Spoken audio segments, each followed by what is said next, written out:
After failing to agree a new contract, 45,000 port workers with the International Longshoremen's Association union walked off the job early on Tuesday morning.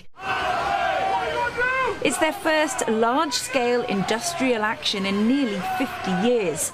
Negotiations over a new 6-year contract with the group representing their employers, the United States Maritime Alliance, broke down in a dispute over wages. The union's demanding a $5 an hour increase in pay each year. It also wants a guarantee that the ports will not introduce any form of automation.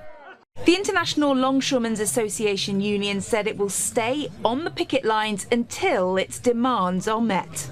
The ILA is fighting for respect, appreciation, and fairness in a world in which corporations are dead set on replacing hardworking people with automation. 36 ports along the US East Coast, stretching from Maine down to Texas, are affected, resulting in delays on shipments of everything from food to clothes to cars. Retailers account for about half of all container shipping volume, and with the winter holidays approaching, their most lucrative time of the year, some have been implementing backup plans like shipping to ports on the West Coast instead. Many of the big players rushed in Halloween and Christmas merchandise early to avoid any strike-related disruptions. They incurred extra costs to ship and store those goods, though. Automakers Hyundai and GM say they're monitoring the strike and they do have contingency plans in place. Well, the White House is scrambling to contain the economic and political fallout, with the Labour-friendly President Biden urging the group representing the port employers to present a fair offer to the striking workers.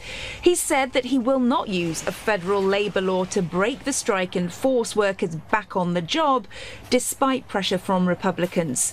The White House says it's monitoring the effects on the supply chain and, quote, assessing ways to address potential impacts, while noting that the initial effect on consumers is expected to be limited. The US Department of Agriculture has said that it doesn't expect significant changes to food prices or availability in the near term.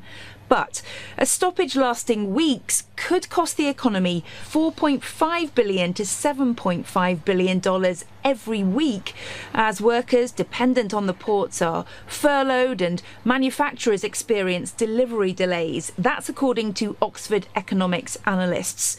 With just under 5 weeks to go until the presidential election, that could have an impact not just on workers, but on voters. Kate Fisher, CNA, Washington.